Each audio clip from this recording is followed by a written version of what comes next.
What is up, everybody? Escape211 here once again. If you didn't know, I had to take down my previous video and change it. But I do have some different footage and different things to say. So if you saw the other one, this will still feel different to you, aside from just this first little clip here.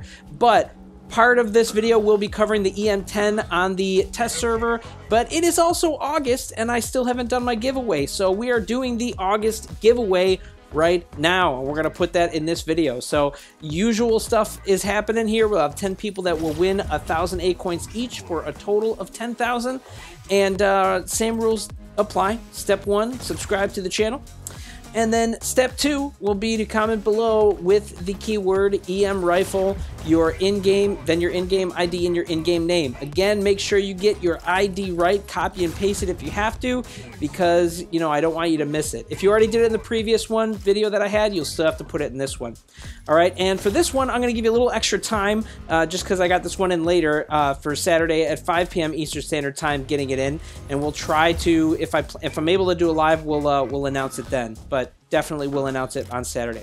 All right, so I am on the test server using the EM10 rifle right now, and this is with 1-star bots. Like I said before, you use a lot of 1-star bots early on in the test server, and it takes a little while for it to creep up to do like the higher level ones. So I'm just using the 1-star bots. And this is previous footage. I also did some tests that I wanted to show you here when I tested with my buddy Ruffles.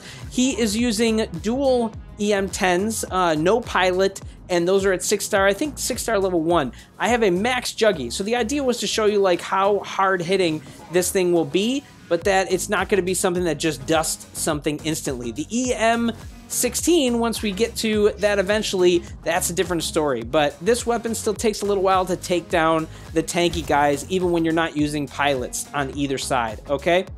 But after that, I just wanted to show you a match where I did max out the EM10s with the pilot on a stalker. This is still going to do heavy hitting damage and can dust stuff in one shot, but remember, this is on the test server with bots that are somewhere between 4 to 5 stars, okay?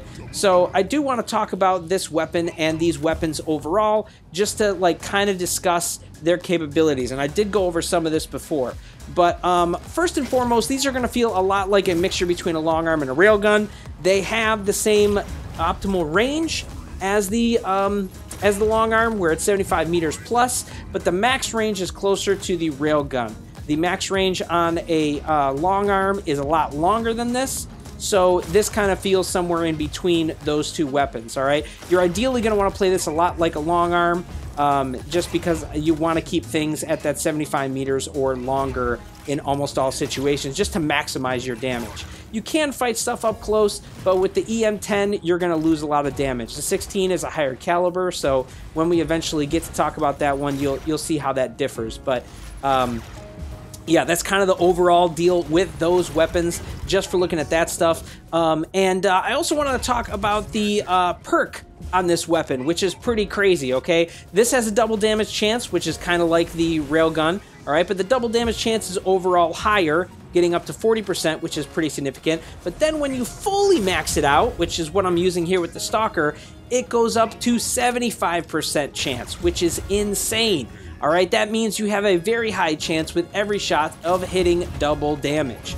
All right, so when you are able to couple this with like Stalker, a lot of people did videos with Orion, you will hit some big numbers when you put those two together. The same kind of thing could happen with Brickhouse, all right? You'll be able to hit big numbers with a single shot and likely be able to kill somebody when you do a double volley, you know, when you're talking about this kind of stuff. Again, if you're fighting against maxed mechs, like real players, like we were just showing there with Ruffles, you're not going to be able to do quite the same thing. It's going to take a few more volleys with this EM10. But I still see this as being a very strong and useful weapon, because some people are saying, is it worth getting in the playoff? I think it's pretty decent. I don't think you necessarily have to have it. Obviously, a 12 would be better, but they don't seem like they're going to do that. I have no idea what they plan to do for the 16 or the 6 and how they bring that out. The 6 would be cool to see as like a derby, but I don't know. I could see a 10 and a 6 being decent on a light mech, but with light mechs not having any easy way to boost their stats, I don't think that's going to be super effective either. I really just think that the 16, again, the higher caliber stuff, is going to be where we see the viability in this weapon, and it really seems like it's going to be strong. We'll talk more about that one in the future. But overall, you know, that's kind of the general thought with this weapon. One other thing I will say too with this weapon that's vastly different or feels very different than the long arm and the railgun. First of all, as you have seen in the footage, it will shoot out a laser sight first when you hit the fire button. So there's a delay in firing, almost like how with missile racks, when you fire it, it shoots everything. There's less control there. Same thing with this. When you hit the fire button, it's going to shoot out that laser, but it's going to fire it delayed. You don't have control over when it fires. So you do want to be aware of that and get the timing down, so there's a bit of a learning curve there.